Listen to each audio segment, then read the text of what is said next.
फिर दिन हुआ,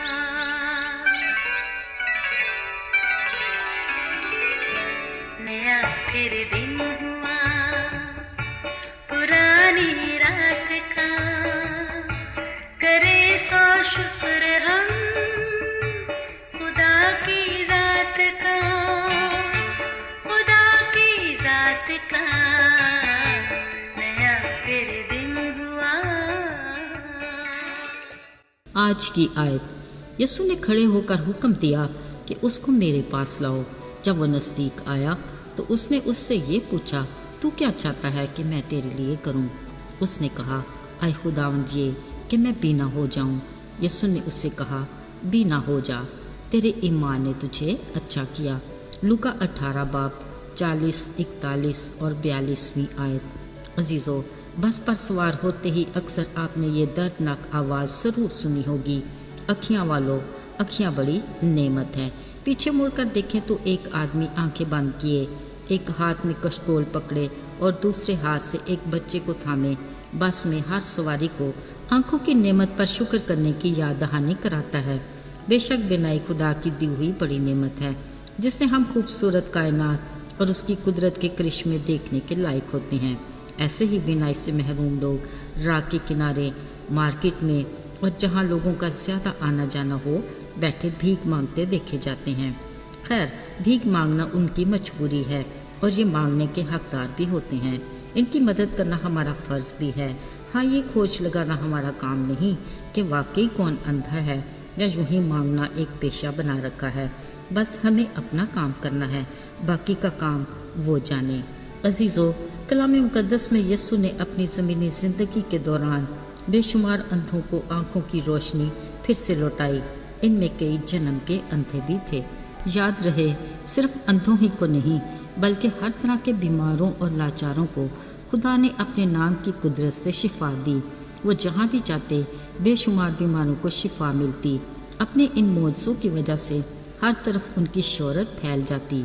आज भी यरू की तरफ जाते बशमूल शागिर्दों के एक बड़ी लोगों की भीड़ उसके हमराह थी। इसी राह के किनारे एक अंधा बैठा भीख मांग रहा था। अचानक उसके कानों में बहुत से लोगों का शोर सुनाई दिया। उसने सोचा और जी में खुश भी हुआ कि आज तो उसके कशकोल में खूब ही पैसे होंगे। फिर जब उसके करीब से कोई गुजरा तो उसने पूछा, ये क्या हो रहा है? किसी ने उसे बताया, यीशु नासरी जा रहा है। ओह, यीशु नासरी! ये नाम सुनते ही वो अंधा भीड़ के शोर से भी ज़्यादा बुलंद आवाज़ से चिल्लाने लगा, आए यीशु इब्ने दाऊद, मुझ पर रहम कर। हैरत है, अब क्यों पैसे की भीख मांगने की बजाय वो रहम की अपील करने लगा। यकीनन यीशु नासरी का नाम उसका जाना पहचाना था और उसे इस बात का भी बखूबी इल्म था कि ये यीशु नासरी बीमारों को शिफा देते और मौजज़ात करते हैं। अब उसे किसी और तरह की उम्मीद दिखाई दी। लगता है फिर वो इस बुरी तरह चीखा कि किसी ने उसे डांटा भी कि चुप रह, मगर वो पहले से भी ज़्यादा आवाज़ से चिल्लाने लगा कि आए इब्ने दाऊद, मुझ पर रहम कर। असल में वो अपने हाथ में आए मौका को किसी सूरत में भी गंवाना नहीं चाहता था। दूसरी तरफ यीशु भी उस अंधे के वहाँ मौजूदगी से बेखबर नहीं था। वो तो ऐसा खुदा है कि उसके कान अपने पुकारने वालों की फरियाद पर लगे रहते हैं। यीशु ने खड़े होकर हुक्म दिया और उसको मेरे पास लाओ। अजीज़ों, इस मंजर को ज़रा अपनी निगाह के सामने लाते हैं। वो अंधा भिखारी यकीनन खुशी से उछलकर खड़ा हो गया होगा और जल्दी से किसी का हाथ थामकर यीशु के पास पहुंच गया। उसके गुमान में भी नहीं था कि यीशु उससे कोई सवाल करेंगे। जाहिरी बात है, अंधे को क्या चाहिए? 2 आंखें ना। मगर फिर भी यीशु ने उससे पूछा, तू क्या चाहता है कि मैं तेरे लिए करूं? असल में अंधे से इस सवाल के पूछने की 2 वजूहात थीं। नंबर 1, वो चाहते थे कि वो अपनी ज़रूरत खुद उनसे मांगे। दूसरा ये कि वो उसके ईमान का भी अंदाज़ा लगाना चाहते थे। उस अंधे ने भी बड़े यकीन और भरोसे के साथ कहा, आए खुदावंद, ये कि मैं बीना हो जाऊं। यीशु ने फ़ौरन कहा, बीना हो जा, तेरे ईमान ने तुझे अच्छा कर दिया। अजीज़ो, कलाम में लिखा है, वो उसी दम बीना हो गया और अपनी शिफा देने वाले यीशु नासरी की तमजीद करने लगा। हाँ, मज़े की बात ये कि बजाय अपने घर की तरफ भागे, यीशु के पीछे ही हो लिया। ये सब देखने वालों ने भी खुदा की हम्द की।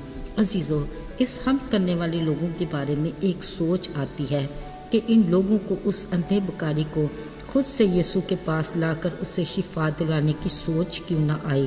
کیوں اس اندھے کو خود ہی چلا کر یسوع کے پاس جا کر اپنی شفا خود لینا پڑی؟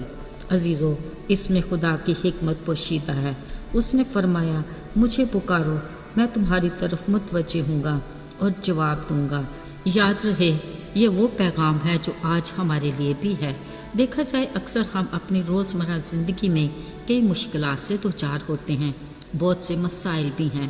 پھر بطور مسیحی ہم ان مشکلات اور مسائل کا حل بھی جانتے ہیں کہ اس نے کہا، اگر تم مجھے پکارو گے اور میری طرف رجوع لا کر اپنے گناہوں کا اقرار کر کے اپنی بری روش سے باز آؤ گے تو میں آسمان پر سے سن کر تمہیں بحال کروں گا۔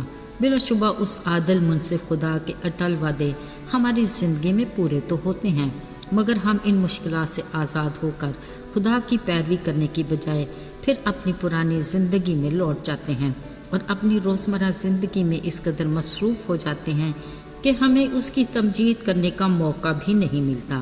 بطور مسیحی اپنے محسن کے ساتھ ہمارا یہ سلوک اور رویہ ناقابل قبول ہے۔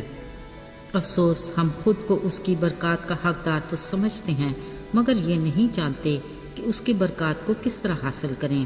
بلا شبہ اپنے باپ خدا سے وفاداری شرط ہے۔ اس کی رفاقت اور شراکت میں مضبوطی سے جڑے رہنا روحانی بحالی اور بیداری کے لیے ضروری ہے۔ اس کے لیے روزمرہ زندگی میں اس کے کلام کے مطالعہ کی عادت کو اپنانا، بلا ناغہ دعا کرنا ہماری روحانی زندگی کی تعمیر اور ترقی کے لیے انتہائی ضروری ہے۔ آئیے دعا کریں۔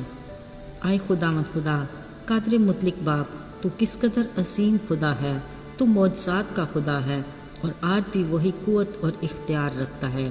اے باپ، ہم تیرے کمزور لوگ ہیں، ہمیں ایمان میں مضبوطی دے اور ہماری کم اعتقادی کا علاج کر، ہمارے دل کی آنکھوں کو کھول دے تاکہ ہم تیری قدرت کے کاموں کو دیکھ سکیں اور دل سے تیرے شکر گزار ہوں۔ یسوع کے مبارک اور جلالی نام میں آمین۔